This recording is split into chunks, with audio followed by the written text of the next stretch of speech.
to Beyond Musical Sounds, and we are excited that you are joining us one more time for this exciting and informative show on music. Today we want to look at music and children, or music and the cradle, if you like. And of course, joining me on set is our ever able producer, Mr. Andrew Owino Okwan, and we'll have a very special guest joining us later in this show, and we'll tell you who he is and what he does. I think today I need to introduce to you the host of this show, Diane Owino, my very dear wife.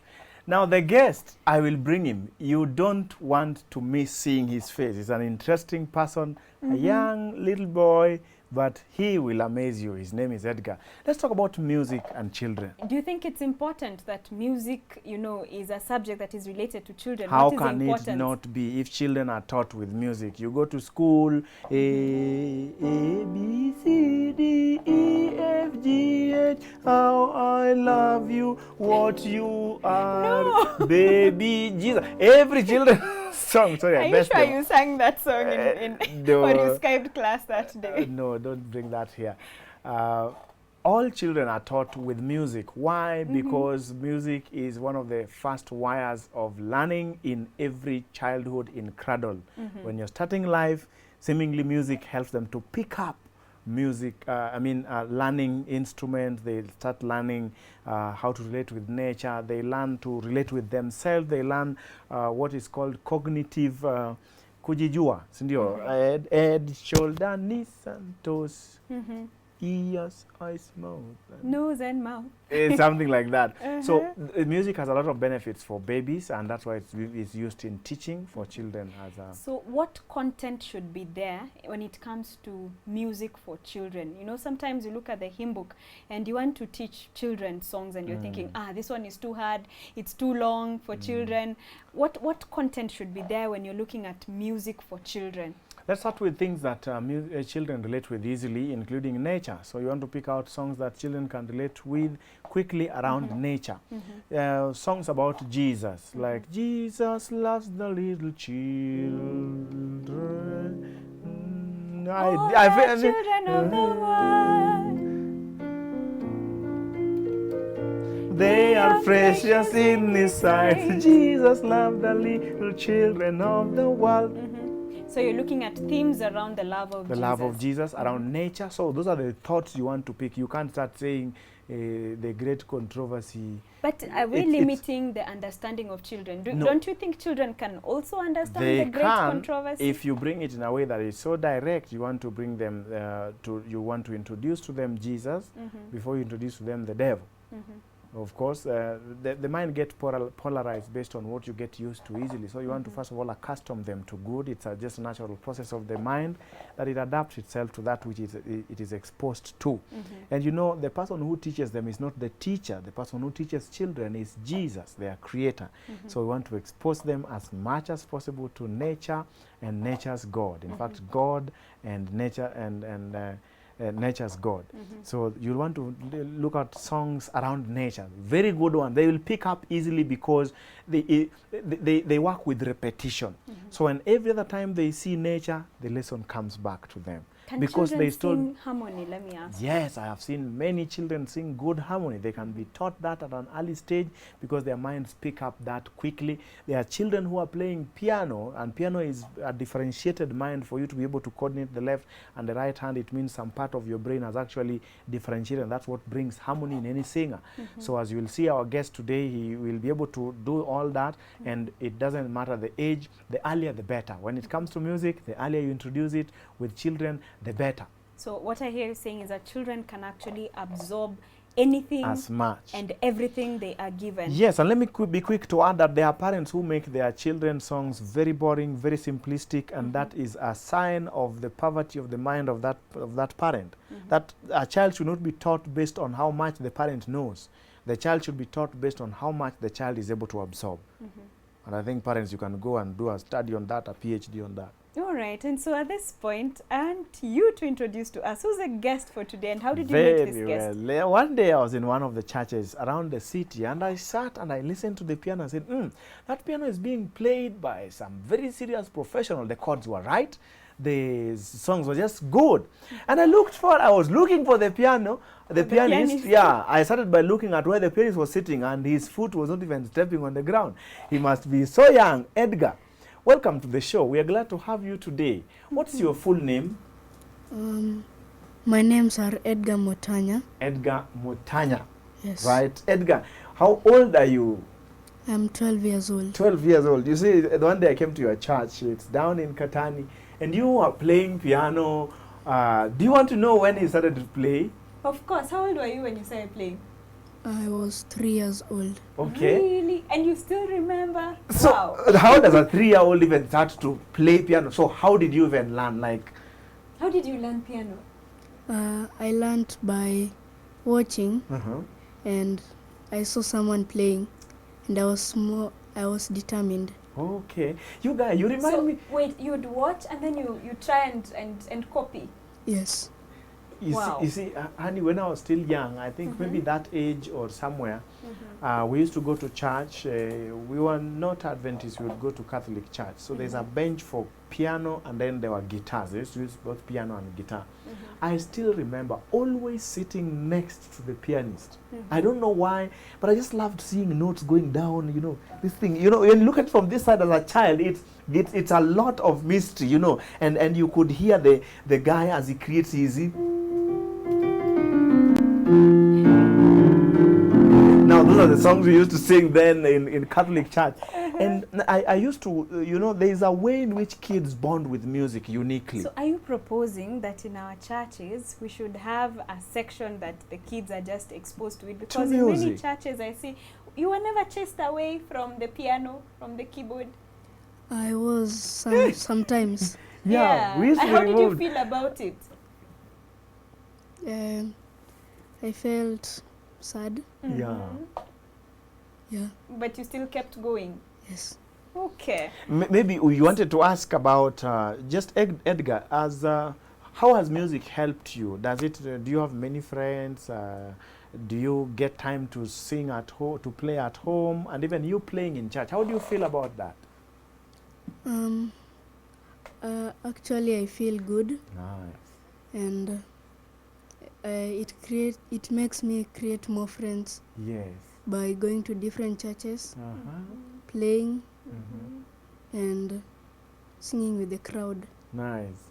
And we want to appreciate your parents. I think his dad will come later in the show. True. So I was just thinking, if a young child would learn from observation. From observation, from listening. Yeah. Could we have structures in our churches that allow children to actually observe how certain things are played, you know, like the piano, how the PA system operates? Because in many churches you'll find it's protected for a good reason, because the equipment is expensive and you're preventing damage.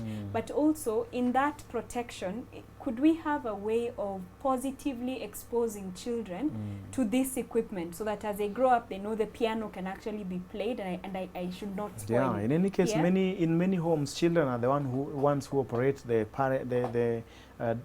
electronic devices. You'd hear father saying, you do turn for me. They know how to change the channel, how to do setup. When it comes to church, I don't think we have done so much. I still remember I was a youth then. Would you believe that all the music that I know I've learned by listening, by observation, only that I started late? And that brings me to a lesson you like teaching. Yes. That there are different ways of teaching. That's or true. of learning, or different types of learners. Yeah. Does that apply when it comes to teaching children music? Yes, let's get to that.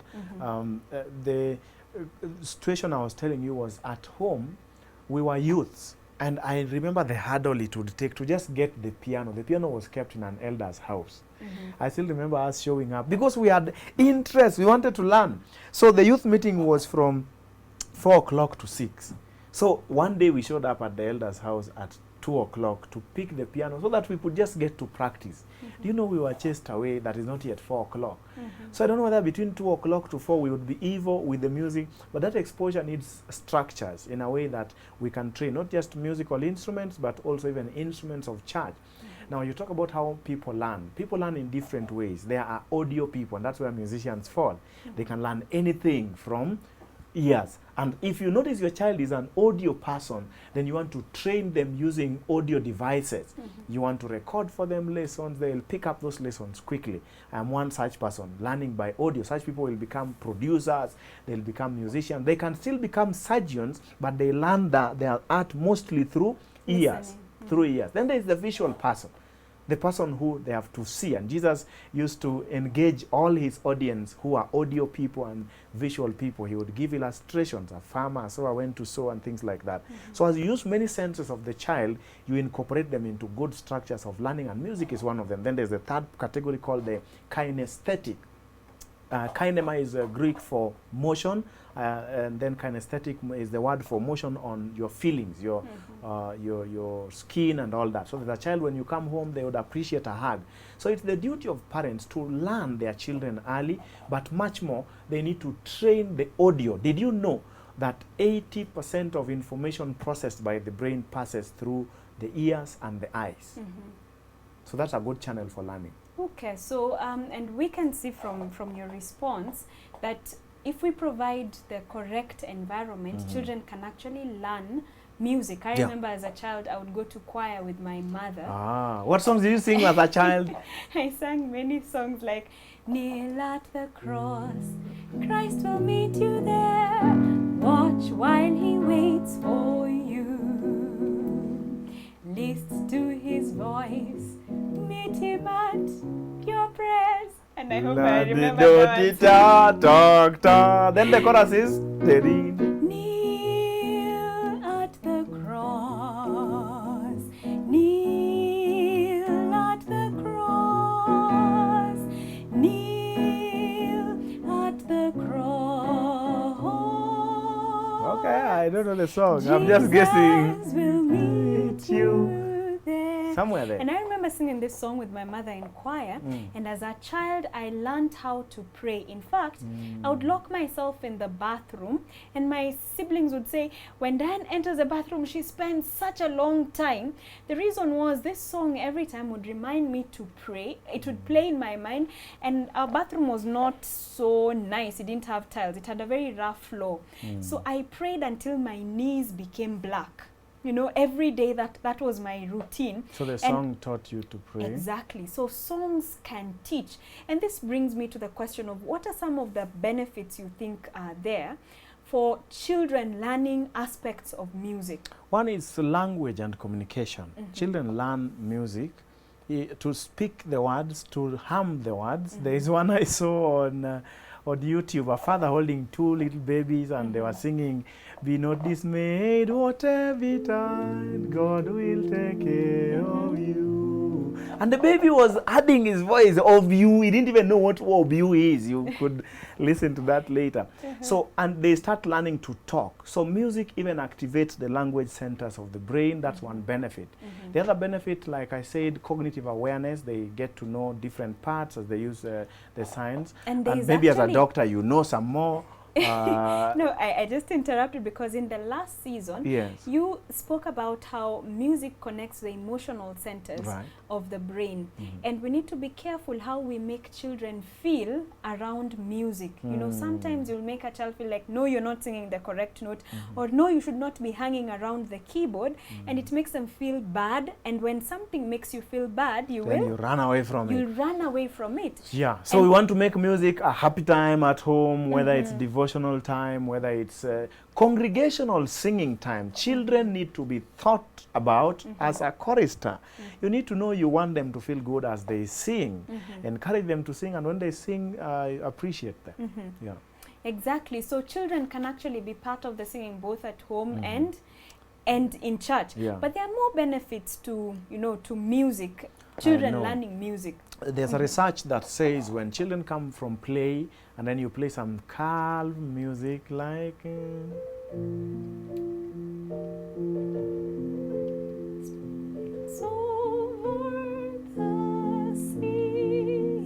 some calming music, they actually calm down and they settle in. You know, kids are always hyper. And it's not good that they're hyper all day. They need to balance between being hyper and just settling down. So you can play in the house quiet music. When they come back and they've come to drink some water, it calms them down. So it teaches the heart both extents of rhythms. The other benefit we get from music, you all know, it's called lullaby. How many of you have made a baby sleep by music? Maybe you know a few lullabies that were sung to you.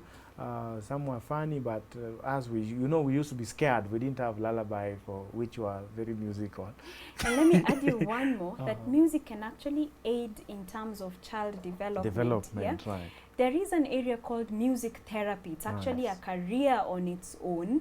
And what happens in music therapy is using music to treat certain conditions. So you can use it to treat depression in adults, but in children with developmental delays. For example, your child has delayed communication, your child has delayed motion. So you can actually use music to encourage them moving to limbs, move. Talking toys, singing toys, things like that. Singing toys or singing games. So music can be a form of therapy. If you have a child at home and you're thinking, my child has, delayed milestones, music can actually be used to try and accelerate some of those milestones. And by milestones, I mean, walking, feeding, Even researchers found out that children who are exposed to music do very well even in class with certain subjects like mathematics and the sciences. I wanted to ask Edgar, did you have a little piano growing up at home, like a toy, something you'd used to play with?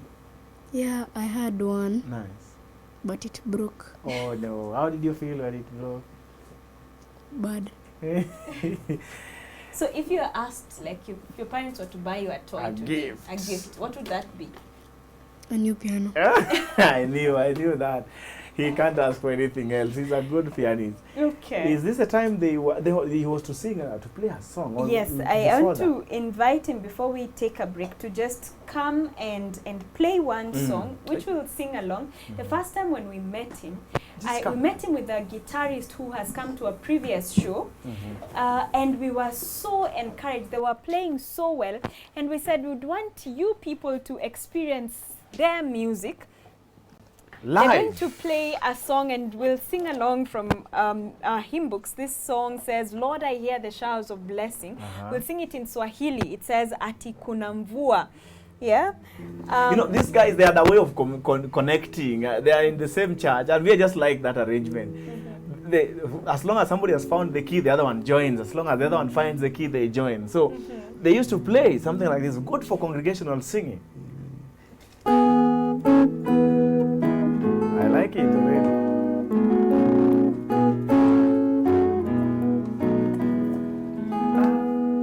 Ati kuna mvua njema yenye neema, watu wanaona vyema Bwana uninyeshe, na mimi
shahidi wa wema Bwana, wema hunipi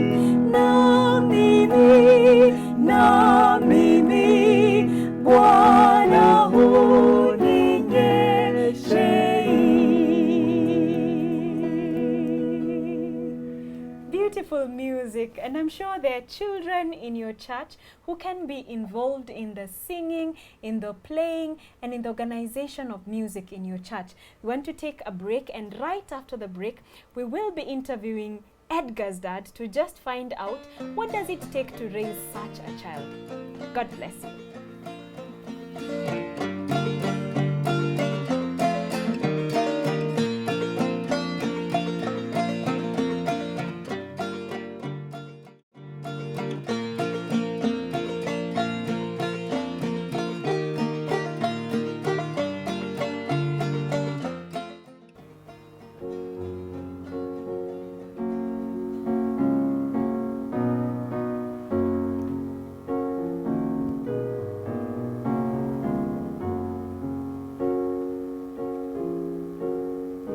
Welcome back to the show. We are glad that you are joining us, and today we are blessed to have a young man, Edgar, who is playing wonderful music and uses it to serve God in his church.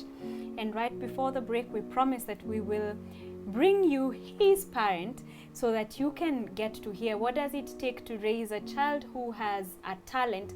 And it doesn't have to be music, because children are gifted differently, but what does it take to grow talent in your child? Welcome back, Andrew. And who's our guest today? Do you want to bring our guest to us? Our guest today is Baba Edgar. Baba Edgar, how are you? Fine, and how are you? I'm fine. We're glad you were able to come and bring this wonderful young man to us. Yes. Let's start by just your own experience of raising a child who now is able to handle music. He plays literally everything, Sure. At least in church. Yes. When did you notice that he had this talent? This dates back to when he was 3 years old. And we were just in a camp meeting set up, and the camp meeting is coming to a climax on a Sabbath afternoon. And here everybody music is on its top vibe. Yeah, camp meetings have a lot of music. Yeah, so then all of a sudden the boy goes missing. Disappears like Jesus. And he's our firstborn, and you can imagine as a parent, you are all over looking for this child. Boy, yeah. And then all of a sudden, when I'm stepping forward to the pulpit to announce the child who's lost, then I spot him seated next to the pianist. Then I was like, He's here. he's here. So my mind relaxed. You Then from relaxed. then on, we noted that, yes, the boy has interest in music. Yes. So what has it taken, this long journey? What did you put in place? Do you have a curriculum for him? Did you deliberately select his school? What did you do to ensure that he has whatever he can do naturally grows into now what he does Yes. very professionally? Interestingly, the curriculum, no. To me, I can say is a more of a gifted child, because he started learning by himself. By his ears? Yes. So then the only initiative we took is to get for him a piano. Very well. There is a friend who was just traveling from outside the country, and we requested him just to come over with a piano. Okay. So he came with a piano that is powered by the batteries, the dry cells. So then So you have to put some money in buying some dry cells all the time? all the time. Oh, Edgar, and you used to play like too much so that the batteries were out every day? Yes, he Okay. could actually sleep with it. Oh, I by the remember bed. those days. Yeah, so then he started off like that. Then another day I was just along Gong Road. I noted a piano that was bigger, because I noted an interest, so I had some money, bought a piano instant. It was slightly bigger, but then the make of the plastic was not that good quality. Yeah. And because because of childish, he just pushed it at an age, it broke. It broke. He told us about how he felt when his piano was broken. Yes. He felt very bad. Yes. So as a parent now, do you monitor how he plays, how he does his time, his development afterwards? Yes, we keep an eye together with the mom, though we've never mentioned this to him, but we keep an eye. Every other time, sometimes we tell him to play for us some given songs, from the church imam Yeah. when we are doing devotion. Yeah. But then much of this keeping an eye, I can credit to a friend. There's a friend called Vincent. Vincent and Tabo is at Utawala Central LSD Church. Right. And the guy is also talented. And this guy, when we noted, we could send him. And as you earlier noted in the show, it's not easy for a child to come near the church equipment. Yeah. And we can say he held his hand and kept him near the equipment. Okay, so what I hear him saying is he's mentioned deliberate gifts Yes. and mentorship. And Correct. mentorship. Yeah. Correct. But sometimes for children, Yes. especially when they like something, like Yes. the keyboard, for example, Yes. how do you ensure that they grow in all facets of life? Yes. Because it's possible to just become a very, very good musician, Yes. but now, you know, they don't On know piano their all the chores time, or they- piano all yeah. the time. How do you ensure they become all-round? Right. At home, we have a program. Okay. You can't just sit on the piano alone the whole day. So when he's not in school, when he's at home, he has a program. He has to wake up, do a little bit of some duties. Then when he wants to play piano, then he can do for it in an hour also. Then he goes back to duty. So we have a program that he follows while he's at home. Okay, Yes. so there are a few things we have mentioned. That is, apart from deliberate gifts and mentorship, and a program, he's now mentioning that you need a program to actually train talent. Yeah. So talent, and also creating the talent to be a balanced person. There are children or young people who finally are leaning towards one dimensional. They only know one thing and they don't know the rest. Yeah. I think maybe we want to come to that. Before that, let's talk about monitoring. It's not just music space. We want to look at also media space. Yeah. I think parents today have a big challenge in raising even talents, because whatever is being pushed through media needs a little monitoring. Don't you agree? Yeah, I do agree In fact, with a you. lot of monitoring. I don't know. I wanted What to are the ask. dangers? Why should we, you know, monitor? Because if I've bought a phone for my child, I can put child security on it and just put YouTube Kids and, you know, No. leave the kid entertained. There are two important things. One, the mind of a child does not need entertainment. The mind of a child needs activity. And that activity is its own entertainment. It is its own pathway of development. So we forget it. I don't even know who created with this thing called entertainment. There is something called refreshment. And in the refreshment, for it to benefit you, you need to look at how is it addressing all your facets, your physical, your mental, your spiritual. So today we have a one-sided leaning over entertainment, where the thing takes captive of you and you leave the child on screen. Now that screen is bad for the child's growth, and a lot of studies have been published that screen biases the child's growth. So the people who develop YouTube content, they don't have the child's interest entirely in their heart. They develop that content for money most of the time. Most of the time it's for other reasons. So the only thing I have to do is to click, it's fit for YouTube. So a parent need to monitor. I'm just thinking, do we need actually to be on YouTube? You know, when we were growing up, We didn't have YouTube. there was no YouTube, but Yeah. we still learned how to sing. We We'd had play physical tubes. We would get into calaverts and play with soil. yeah, you and know. do singing games as you skip rope. Exactly. Yeah.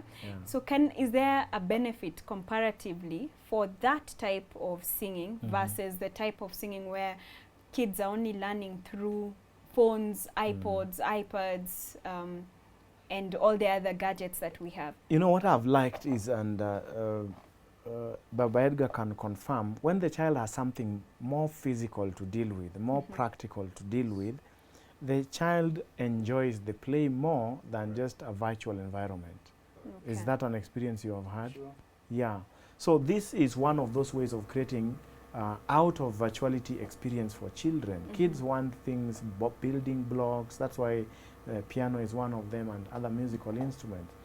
But talking about just the dangers in that social media space, there is a lot more. People think children learn language by watching someone talking. No. Actually, teens end up with more language inhibitions by watching movies than by going out and talking themselves. Okay. So the effect is much. Now that you've mentioned teens, does music play a role in terms of getting or solving identity crisis among teenagers and young people? What's the role of music in creating an identity for young people? Well, we know from childhood going into teenage, one thing you will observe about these two, this is a father and a son. One question has been solved for this boy. It's called the question of identity, which is the biggest conflict when now they're coming from childhood. So when the father is either not there or family problems are there, and we have a session on family and music, not just this, I think we'll talk about that. When teens are looking for identity, the people that show up either musically as musical icons replace for them their need for identity.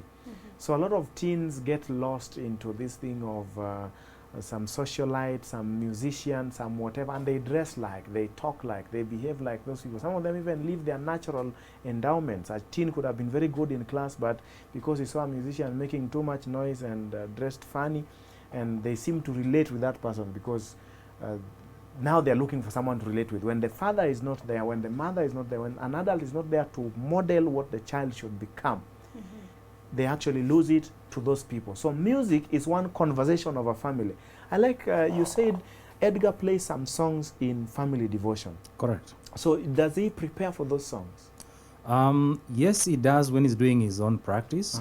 That's one thing he does. And now then when we settle down as a family, we tell him that yes, we have a program for family devotion, right? So the person who's doing the devotion on that particular day has a choice of song. So he's the family musician. Correct. You see, that gives him identity right from the home. So he doesn't have to look for any other musician. If he does, maybe those who play the things he already believes should be done. But now problem comes at the stage where they're now picking careers. Let me ask the dad, Yes. if Edgar stood today and told you, I want to do music as a career, would you And agree? he got good grades for engineering. Very good question. One thing I will never want to hold is a career for one is chosen to. The only prayer that we usually keep praying, and the mom can testify, wherever she is, that yes, God, the piano has all sorts of music. Let him just incline towards what is heavenly music. Very good. That's our prayer. That's a good prayer as a parent. Yes. But I'm questioning that even the parents who refuse or caution their kids against doing a career in music, I think every parent has a good intention, right? Definitely. No Yeah. parent has a So bad what are some intention. of the fears that parents have when they see their children too involved in music? One is the local or bare thought that there are only three careers: doctari, engineer, and pauper. So they are afraid. They are afraid of their children being poor. They want, economics. Every parent raises up a child to have a good economic standing. Yeah. So, and we discussed a session on music and money, and parents would do well to have a look at the intrigues of that. Someone can live off music. That's one thing they are afraid of. The second thing is just the normal thing of every parent wanting their child to make them proud, and maybe to make them proud is another doctor added to the family, which is not a good advice. The good advice is to ask God, why did you give me this child? What could the child do? If it's through music and it's ministry, then the prayer of Baba Edgar makes a lot of sense. Like Hannah in the Bible, she didn't ask for greatness or worldly honor or things like that, but he asked that this child would serve God.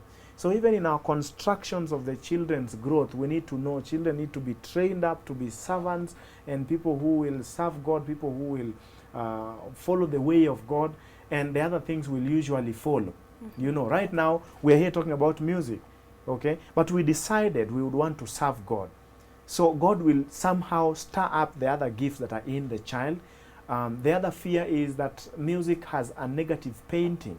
There's a lot of negativity painted by mostly secular musicians. So the fear is that the parent is that the child will go into secular music, and you know what to expect if your child goes that direction. How do you prevent that? Because in any average class, music class, you will be taught both secular Definitely. and sacred music. How do you prevent your child from getting involved in? My first belief is that music cannot be the only and the salient resident ability in a child. And if you only grow the music, the child will be unbalanced. Okay. The child should be able to communicate. The child should be able to have other abilities. So all these abilities is what pushes music to a front place. So how do you prevent it? Is give the child a holistic training, number one. That holistic training will reach out to the music and put it in its right place. I got an experience when I was working. I was a graduated engineer. Some of you might be shocked here in my studio talking music, but I've studied engineering, and that's my area of study. But now I was out working as an engineer in this big hotel with a lot of food, and they had a grand piano to just make people enjoy food. So I went to sit next to the piano to eat my food. You know why? So the pianist was playing and talking to me about my country, how is Kenya, is music in Kenya, and he was just playing. I can also play piano. So I played a little bit and went to work and came back to the room in the evening. The next morning I woke up and he was not there when I went for breakfast. So I ate. I said, let me play a little bit. So as I was playing, I think the hotel manager marked me, and as I was leaving, he called me and said, "Sir, we noticed today you entertained our guest," and gave me some money, and it was not small money. So I thought, how would you reach that level if I didn't have other levels of training, other facets of training? So let's train holistically, then that music will even have a better chance. Don't just say you are only musician. You know, there are many more things inside the human being than music. You are a doctor, you can sing, right? So it's possible to bring the whole dimension of the child as you train them. Lastly, as we conclude, music is addictive, and we discussed this in depth and in detail in the previous season of Beyond Musical Sounds. In case you missed that, you want to go back and watch one of the episodes that speaks about music and addiction. Yes. But I am thinking of children and the potential of them being addicted to music. How do you pick music that is not addictive to the child and prevent them from all the negative impact, especially the mental and psychological impact of addictive music? That question is hard. I even think Baba Edgar should help me here. Because first of all, a parent has to know what good music is and what bad music is. Let me ask him, then I can finish the question with other technical aspects of addictive music. How do you know which is good music for him?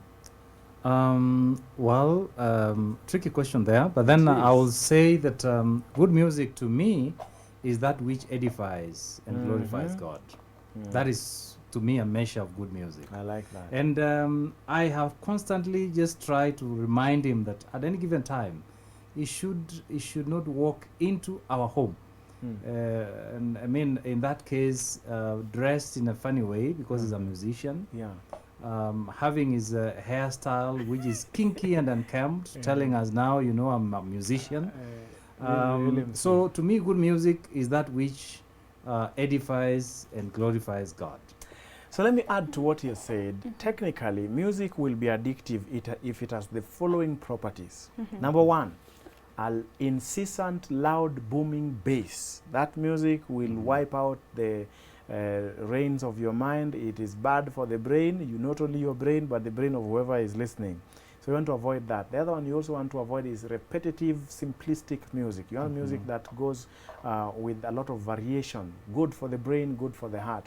Another one is you want to avoid also music that, in the structure of music, there is rhythm, okay? So in the construction of the rhythm, there is a way that rhythm, if it is discordant, and it can be discordant music, rhythm, it can be discordant in its harmonies. So when it has too much unresolved chords, there's a way it will create a lot of dopamine flow into your brain, of a lot of excitement. That's what keeps the guy on the piano for a very long time. You may think that the guy is enjoying, maybe he's doing a saxophone, but you'll find if he's doing it with a jazz band, he does it for 4 hours. You can tell that there's an imbalance in that, because 4 hours is a long time. Sure. So you need to question. And some of these materials will come out in a book. Soon you will find a book written Beyond Musical Sound. So inside you can check what are the aspects of music that you want to avoid, both in church and even at home. Simplistic, repetitive music. We'll talk about that also in another segment called hypnosis. Whenever you wipe out the reasoning part of the brain through music by repetition, by unresolved chords, or the term I used was a lot of dissonance. Good, difficult musical term there, but I think that's why I'm in my studio. I can debunk that later if you look for me. Thank you for joining us, dear viewer, today on Hope Channel again. And as you can see, God leads everyone as He led Edgar into music. God will also lead your child to develop his or her own talent. And wherever He'll lead you, I pray that you will learn to follow Jesus all the way, along the way, until you get to heaven, because He is faithful that put the love of music in your heart, or that talent in you. This is our final song, Where He May Lead Me, I Will Go.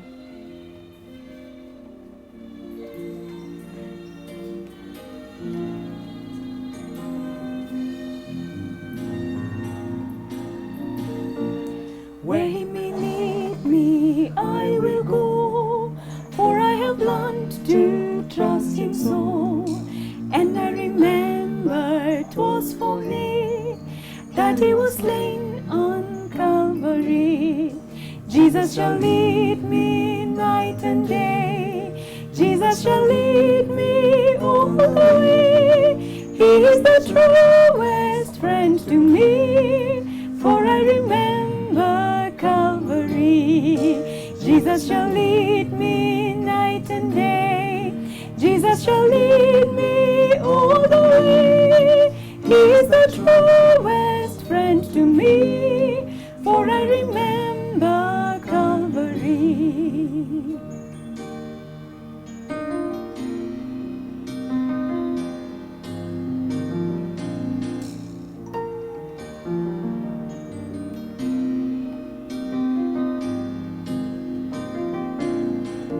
Onward I go, no doubt or fear, happy with Christ my Savior near.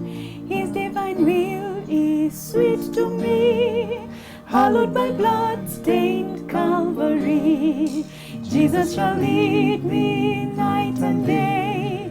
Jesus shall lead me all the way. He is the truest friend to me, for I remember Calvary. Jesus shall lead me night and day. Jesus shall lead me all the way. He is the truest friend to me, for I remember Calvary.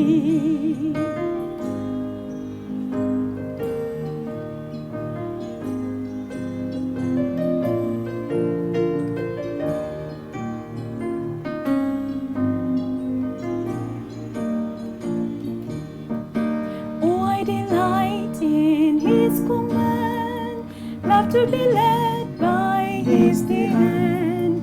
His divine will is sweet to me, hallowed by blood-stained Calvary. Jesus shall lead me night and day.